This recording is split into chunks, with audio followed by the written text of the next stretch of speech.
Hello everyone, in this video I will talk about RAG retrieval augmented generation, and by the end of this video you will have a great understanding of what is RAG, and you will also build your own RAG system. So without further ado, let's start with an introduction to RAG.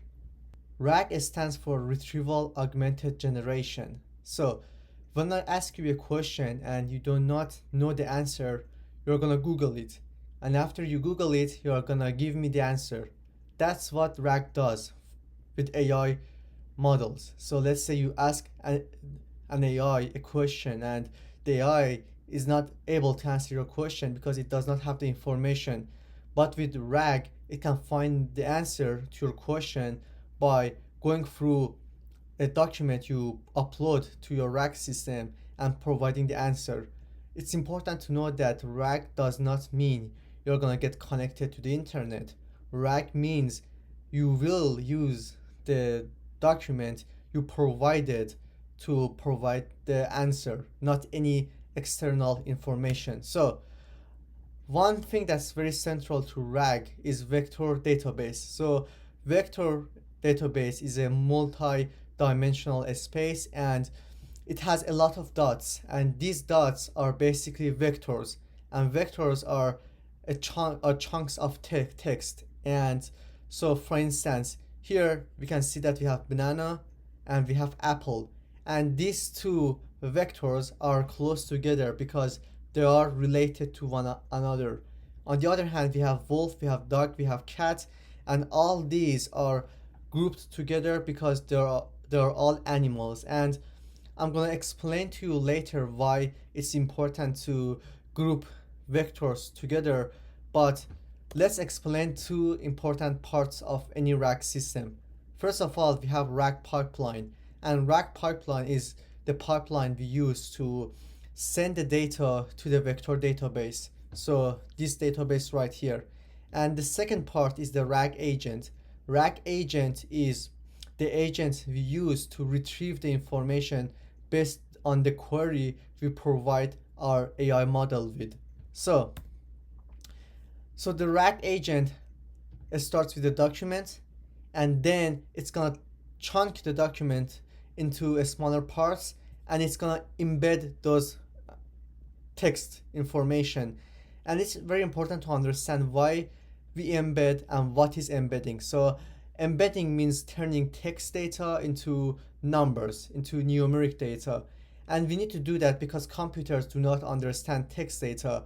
And after we do that, we are gonna store those numbers into our vector database. And as you can see, they're gonna get stored based on their similarity, so based on their category. And this is how a RAG pipeline is gonna look like on in its end. So basically, we get something from our PDF and we're gonna store it in a vector store, and we're gonna embed it using an OpenAI embedding model, and also we're gonna load the document using a data loader. Second, we have a RAG agent. So we provide our AI agent with a query, and the AI agent is gonna use the embedding model, the same embedding model we used earlier, to turn our query into numeric data. And based on its similarity to current categories, those numeric data are gonna get stored in a specific portion of the vector database. So here we have, I guess, something about the company, and because our query was about the company, it got stored close to our existing data regarding company. And once the query turns into a text, turns into a numeric data and gets placed into a specific section, the data surrounding that section are going to be retrieved, and they're going to be provided as context alongside our query to the LLM model. So the LLM is going to use our question as well as the context to provide the final response. And that's why it's very important to group our vectors based on similarities. So let's say you ask a question about kittens, and you want your query to get placed here. So the context provided to the large language model is this area, not this area which is regarding fruits. And this is how a RAG agent would look like in initn. Basically, we have a trigger, and then that's gonna activate the RAG agent, and the RAG agent is probably gonna use the embedding model to embed the question. It's gonna send it to the vector data store. It's gonna retrieve the context, and it's gonna provide our AI model with the context as well as our query, so that we can have our final response. So for today, we are going to use Supabase as our vector store, and you can use many other platforms for your vector store. You can use Pinecone, but I like to use Supabase because if we use Supabase, we can later provide our AI agent with memory using Postgres. So now that we have a better understanding of RAG, let's go ahead and create our first RAG system. So once you sign into initn, click on this plus sign, and the first thing you want to grab is the Google Drive. So just type Google Drive and click on this one and go to actions and click on download file. And here you need to connect your Google account to initn. And I've already done that, but if you haven't done that, it's very easy. You can just click on docs or search it on Google, and it's gonna take less than 5 minutes to connect your account. And once you have done that, you need to come here and you need to specify the exact document you want to download. So if I scroll down here, I can use this lab document as my document for the RAG system. So once you have done that, you can execute the step, and as you can see, your data is gonna appear here. So now that we have done that, it's important to connect our Google Drive to Supabase, which is our vector store. And as you can see, initn already provided us with a click trigger. So whenever we click, it's gonna start the workflow. And click on this plus sign and search for Supabase. And you want to grab the Supabase vector store. And you want to grab the add documents to the vector store. And here you need to provide Supabase with your credentials. And in order to do that, you need to come here and you need to click on create new credentials. So do that, and you need to provide it with the host and a service role secret. So in order to do that, you need to create your Supabase account. So just go to Google and click and search for Supabase, and you can create a free account. I already have my account, but if you do not, just use your email address and come up with the password. So first things first, we want to create a new organization. I'm going to call it Azar Lab. Doesn't matter, you can call it whatever you want, personal, the free plan, and I'm going to create the organization.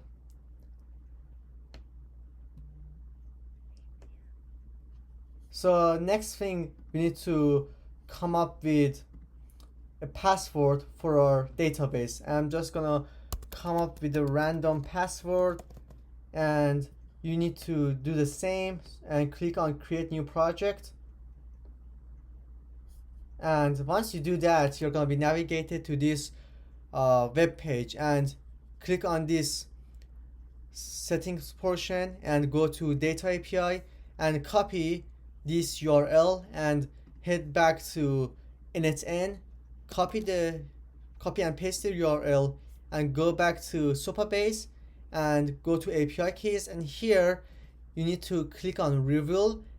I just pasted my secret code, and now I can click on save, and I get a green message, which is good. So now that we have done that, we need to provide our Supabase vector store with an embedding model. So I'm just gonna click on this plus sign, and I'm just gonna search for OpenAI, and I'm gonna choose the OpenAI embedding model. And I already have an OpenAI account, and if you have their API key, you can use the API key to basically use their embedding model. But if you want to grab an API key, basically go to OpenAI API key, and basically go to the dashboard and create a new API key. I have already done that, so I do not need to do it, and this embedding model is good for our task, so I'm just going to leave it alone. And now that we have our embedding model, we need to have a way to load our documents. So I'm just going to click here.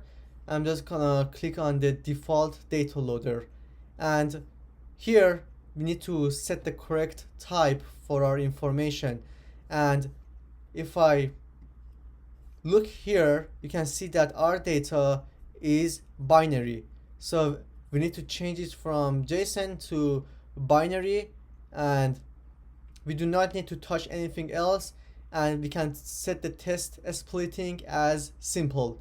We do not need to have a custom method unless you want to have a custom splitting method. Okay, now that we have done all these, we need to be good to go. Okay, so I'm just gonna click on this, make sure we have our document section, which we do not. And if you want to create your document section, you can basically click on docs and scroll down and click on this, and here you can copy this and go back to your Supabase and go to SQL editor and just paste this information and just run it. Success. So as you can see, if I go back to my table editor, I now have a section called documents. Documents is the section where we are going to store our documents. So I'm just going to head back to initN, and I cannot see anything here, and that's because I have not refreshed my page, but now I can see it. So I'm going to click on documents, and now we should be good to go. So I'm just going to activate the workflow, and it was done successfully. And if I head back to Supabase and I click on documents, and if I refresh it, you can see that I have my document right here, and my document was turned into 3 parts. If you have a larger document, you're gonna have more parts, but I only have 3 parts. So this is the second part, and now that we have that, we need a way to retrieve our information. So this was a method for us to upload our documents, but we also need to have the RAG agent to retrieve the information. So now I'm gonna grab the AI agent, and I'm gonna put it here, and then I'm gonna grab a chat trigger. So chat, and just drop it here, connect it to your AI agent, and now we want to provide it with a chat model. I'm going to search for OpenAI, and I'm going to use 4.1, and let me put it up here, and here we're going to use our tool, which is Supabase Vector Store, because we want to retrieve the information from our vector store. We can use the previous credential, and I'm going to say use this tool to retrieve information about the lab, and then we can set the limit to be 4, and I'm gonna provide it with an embedding model. I'm gonna search for OpenAI, and I'm gonna choose the same exact embedding model we used previously. If you use another model, it's not gonna work. And for my Supabase vector store, I'm gonna also choose the document, which should be in the document section, and we should be good. So I'm gonna go to the chat, and I'm gonna say, tell me about the lab. So the message was passed through the AI agent. It used the Supabase, and it's now creating the output, and we do have the output, and it is the correct output. So now we have created our RAG pipeline, but there is an important thing to notice. Our RAG agent does not have memory. So if I ask it the same question I asked earlier, tell me more about the lab, it's gonna use the SOPA-based vector store again, and that's not what we want, because if we use the SOPA-based vector store each time we are asked a question, that's gonna be costly, because we are using embedding model, and the embedding model is gonna cost something.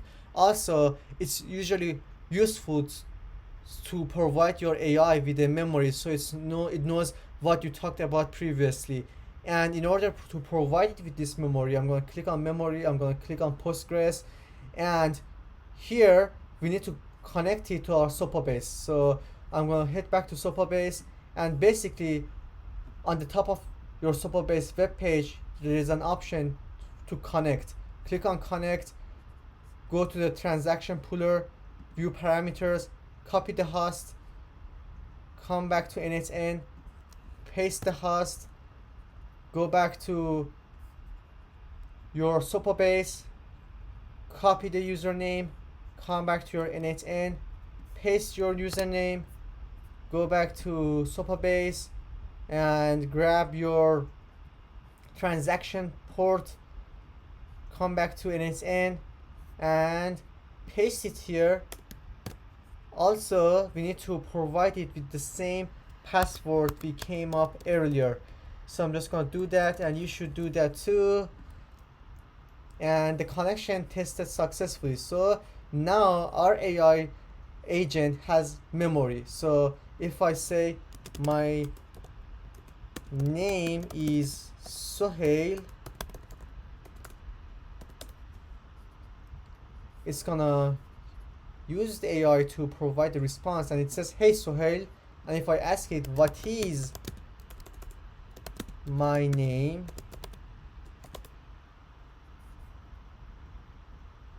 it says your name is Sohail. But if I disconnect this memory and I say what is my name,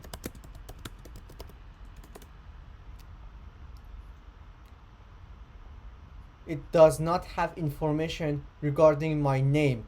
So as you can see, it's very useful to provide your RAG agent with a memory, so it does have some understanding of your prior conversations.